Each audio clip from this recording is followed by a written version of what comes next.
On the first night, you were speaking about seeking and in reference to the separate self. And I'm really glad you spoke about that. I found it to be very provocative for me. And I did find myself getting agitated even. And when I went back to my dorm room and was reflecting on it, I was like, oh, this is interesting, kind of for me. And I found that there were a couple of angles on it. The first one was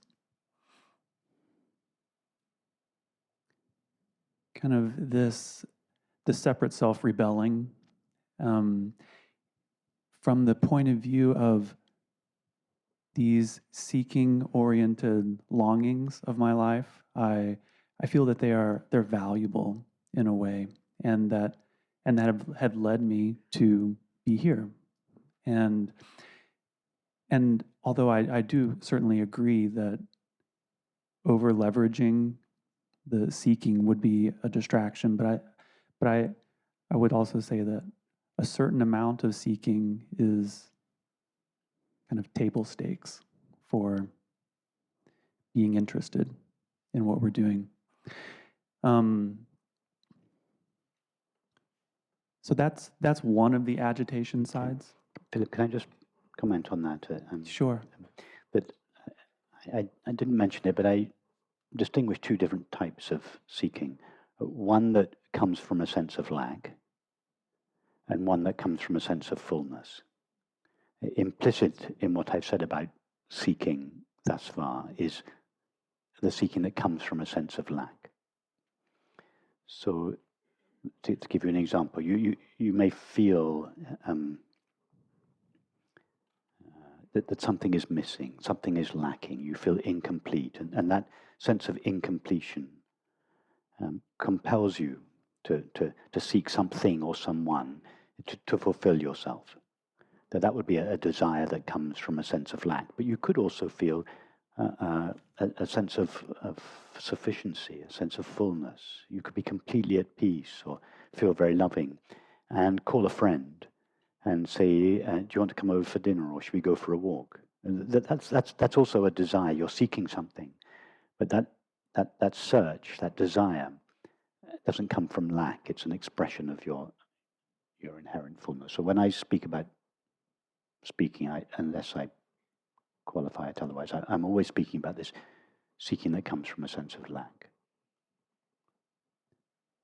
Thank you. I think that is a really important distinction.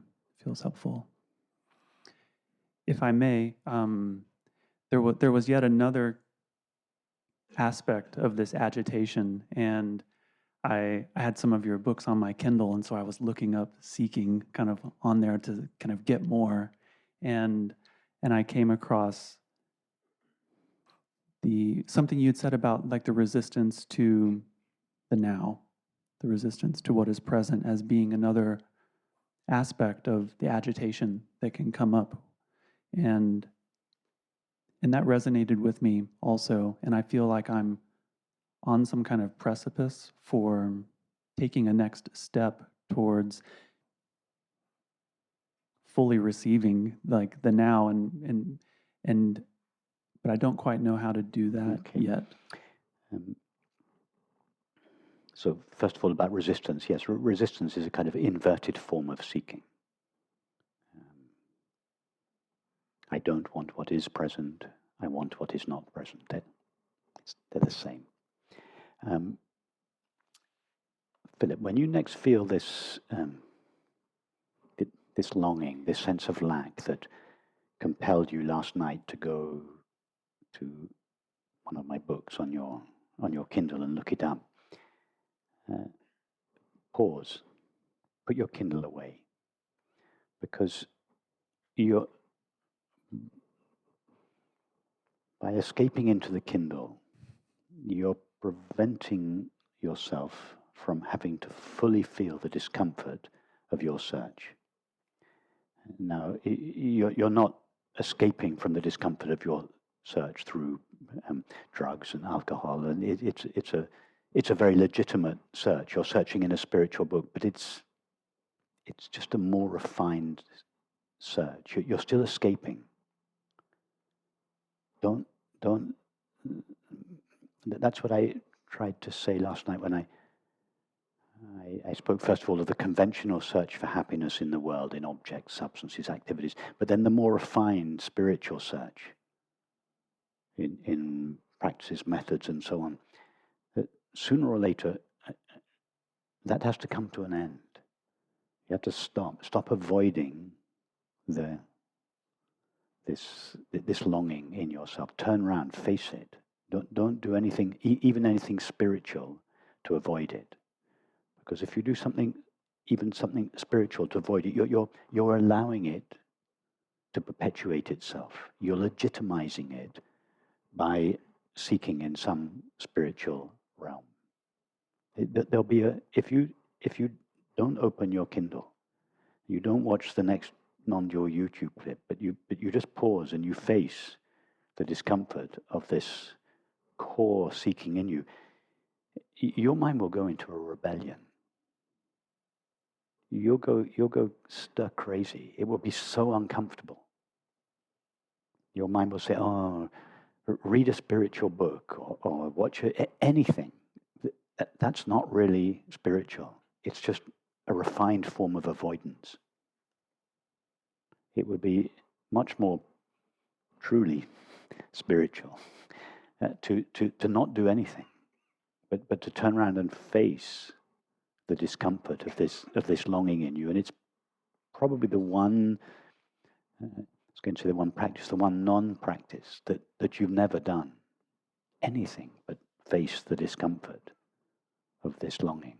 So I recommend trying that. And if there's a rebellion in your mind because of the discomfort, just sit it out and allow the rebellion to rise, allow it to subside. Because what you're seeking is on this side of your seeking. It's not. You can't. Seeking can never be fulfilled satisfactorily.